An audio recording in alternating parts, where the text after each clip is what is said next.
What's up, Romey babies? Make sure you like, subscribe, tell a friend, tell a friend, tell a grandma, tell a grandpa, because you know Romey's out in.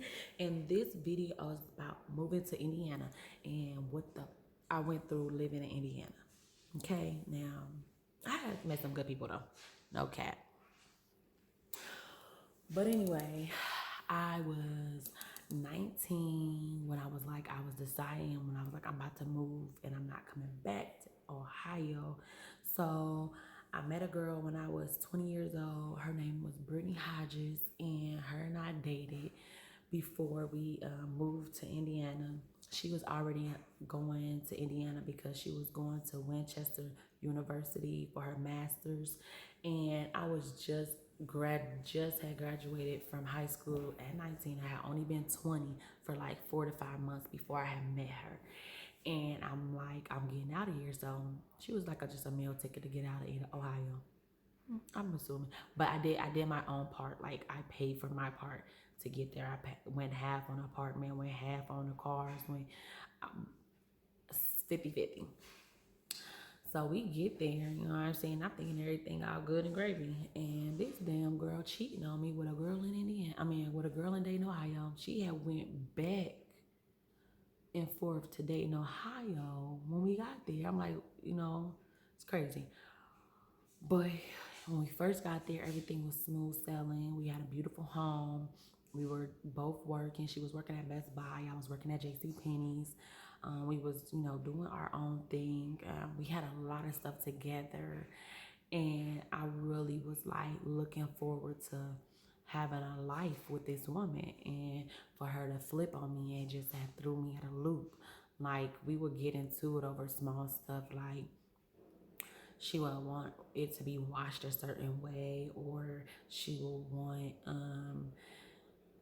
to be on her phone all day of the night, and in the morning she'll play her game all day if she could. And like it was like she didn't want to go out or be seen with me or something at first, like, well, towards the end, well, towards the middle.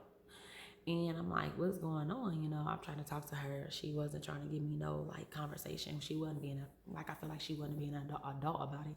Like I changed my life to come all the way here. But mind you, she already been used to this shit. Like she had went to Philadelphia and Pittsburgh to go to University of St. Francis there. And I chose to apply to go to University of St. Francis in Indiana, which I got accepted, and I was thankful, for the opportunity.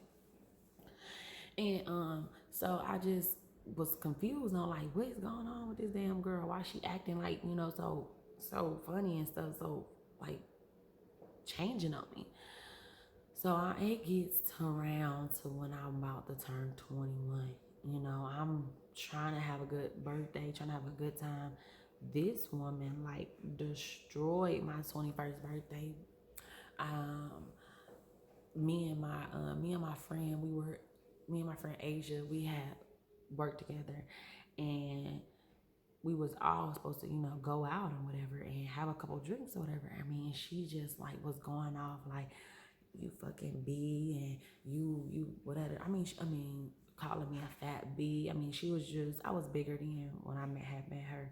I mean, she just was going off on me, and I didn't know why. I'm like, this can't not be normal. Like, I never had this, type of crap with a woman that's supposed to be grown. Okay, mind you, she was 3 or 4 years older than me, and I'm at the time, and I'm like, what?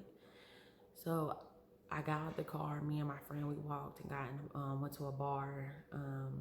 I believe it was Applebee's, and we had a nice couple of Long Islands. And so I had went back home. Then I had went back home the next day, and I get home. She wasn't there, so I'm just chilling, getting myself ready for to go to work the next day. After that, all hell had broke loose, and so I'm like, why? What's up? So I get home, damn doors. Okay, this when I'm back there, the doors was cool. But that next day when I got off of work, I couldn't get in my house. I'm like, what the fuck is going on? So I'm knocking on the door. I hear kids in the background. I'm like, why is there kids in my house? So she she decides to bring her little side piece to our house. Like, are you crazy? So we had went to well, I had went in. I got in. I opened the woman opened the door. I'm like, where's Brittany at? And she was like, well, she at work. I said, well, who are you? I can't even remember. I'm telling you, I can't even remember this bitch name. I don't know why women feel like they could continue to do that to me. But anyway, I don't know her name. I didn't know her name, so it was her. It was a child in there with her, and she had one in the living room. So I took the TV because the TV is something that I had needed, and like we had went half on it while she was basically saying that I had stole something from her and all this. I'm like, I didn't steal anything from you. We went half on that TV. You know what I'm saying? Like, why you acting like that? You bringing another person in my house. I have nobody here. I don't know nobody here. I'm here alone, and I'm supposed to be here with you, and you decide to want to bring somebody else in the picture and just lock the doors on me. Bitch, you're crazy. So I took my TV. Now, mind you, I didn't have a car. I was catching a bus back and forth to work. I didn't have, I didn't really know many people. Like, luckily, I'm a people person, so I made my way around to live and whatever. So I went to the office. She took my name. I don't know how the hell she did all this. She took my name off the lease and everything, y'all. Like, I never knew that you can do that. I thought the person has to be there to be off the lease, but she took me off the lease, basically saying I'm all this lot. Never had I once did anything to damage any homes, her, or anything. So I was confused on why she did that to me. But karma's a bitch, and she probably getting her karma. I don't know. I don't wish no bad on nobody, not even her. But it just hurt my heart that she could do me like that. Now, mind you, I don't know nobody there, and I moved everything that I got there. Okay. She threw everything away. She threw pieces and things away that I can never ever replace at all. So she threw stuff away that I couldn't even get back. I'm like, what the fuck? Like, my mom died. My mom died in 2001, and she threw a flute away that my mom had since she was a little girl. She threw the picture away, the only really big picture that I had of her away.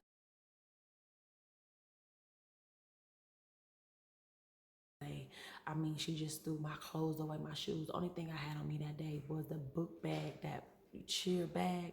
You know, them big cheer bags that y'all get from when you're chilling.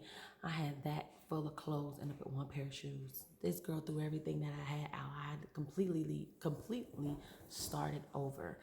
And that took a lot out of me because I wanted to.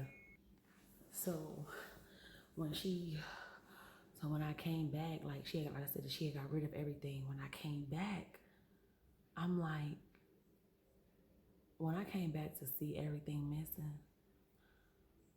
I wanted to literally beat that girl ass. And I mean beat it good. But she was nowhere to be found. I don't know what she did with my stuff, what she did with my mother's picture. That's the only thing I really wanted. Only thing I really wanted was the picture because I knew I couldn't replace that. So she she got missing. Like, I didn't see her after that at all. And that really broke my heart. So if her family is watching this or watch any of my videos, I'm letting you know that broke my heart when she decided that she wanted to get rid of my things. Somebody must have done that to her. Somebody must have done that to her because she had no reason to do that to me. I never did anything to hurt, harm, or belittle her or make her feel little at all. I cooked, I cleaned, I made sure our house was together. I did laundry, like I did everything like a wife was supposed to. But this girl wasn't appreciative. I ain't gonna call her name, but she wasn't appreciative. So Yeah, she made me want to be her ass though when I found out when I came home and everything in the house was empty. Oh, I was hot. Okay, so after that, and it was crazy because this girl that I had met there, Marquee, at the time was just my friend. She the one took me over there. Was like, you want to beat that bitch ass? He was ready, and I'm like, we're not gonna do that. Let's just get out of here. And Dee went with me, her cousin, and this girl named Haley, who I was like me and her like we would mess around. We didn't have anything really serious, and so it was just like crazy. And so after her, I was like after her while I was still like messing with Haley and stuff. So like me and Haley had like stopped like doing anything. We just came like really close friends. So I started like liking Marquis. Like when I first seen Marquis at the house, I'm like, who is that girl? Like, what's her name? I'm gonna talk to her. And just like if I want something, I go get it. That's just plain simple. So me and Brittany had ended. So I'm start, flirting up, flirting with Marquis more and more. And she's like, I was a big girl and she was like a toothpick. So I'm like, this is gonna be different. And she was just like, she always thought I was pretty, but she had you should lose some weight. You know what I'm saying? I'm like, okay, cool. I'll lose the weight because I know I need it. And when I met her, I was weighing 255. So I'm like, well, I lose this weight because I need to lose this weight. I don't want to have this weight on me for the rest of my life. And at the time, I'm only 21. So me and her, just was chopping it up a friend. We would just start being friends. Like we was friends before we, start dating. We were doing stuff before that. So then, like in the midst of all of this going on, I was talking to a guy named John. Me and him was really good friends. But boy, we was having fun with some fun sex, fun. And he basically really taught me about my body, which I didn't know anything about before I was doing anything. And me and him came really good friends. So me and him were like kick it. We'd go skating together. We'd be up late at night outside, chatting it up, drinking, smoking, whatever we was doing, having a good time. And he was like a really good friend. And everybody was like, oh, you in love with him. You in love with him. I did not know how much I liked him until like we stopped talking so much.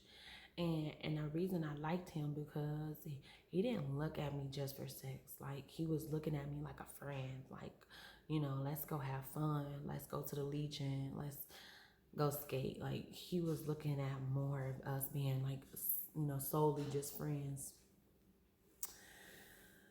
Then we were, was talking or whatever, and he ended up having a baby. So we just like slowed down on certain stuff. We were still fucking and stuff like that. So I started gravitating more towards Marquee. Like, this girl helping me work out, me and her having great conversations, me and her doing what we do. And I'm like, maybe I should try this with her because I really wanted to like date. So we get the dating and whatever, and it goes good until, when you start bringing third parties in your relationships and third parties around, that's when shit gets sour, you know what I'm saying? But it for the most part went really well, and she was one of the ones. I know I said in my I am human forward, like thank you. She was one of the ones, Marquis Martin. She was definitely one of the ones who helped me sit down and read to me, made me read to her, helped me pronounce words, different pronunciations and all that other stuff. She did take a lot of time working with me on that, and that built our relationship, and that made us, love each other a lot more, and we moved a lot faster. Like we dated for 4 years.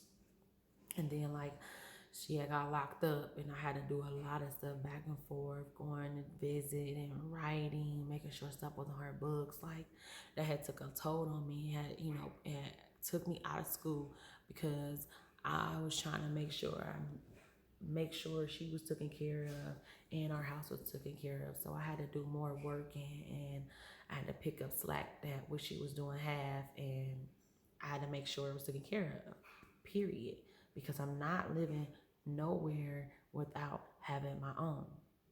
But before that, before her and I got together, I didn't have nowhere to stay. I was staying here or there. Basically, I was really homeless because I didn't have nowhere. After Brittany threw me out, I had nowhere to go. Like I went to different shelters to see if I can get food, see if I can stay there. And then like I had asked D, like, Demetria, like, can I stay with you until I get on my feet? And literally 2 months I had to go. I got on my feet. I'm like, but I wasn't always at her house. I would literally go there to go to bed or go there to hang out for a hot minute with everybody who's around. Man, we had good people. Chelsea, she used to call me she used to be like, your thick ass. She used to be like, she thick.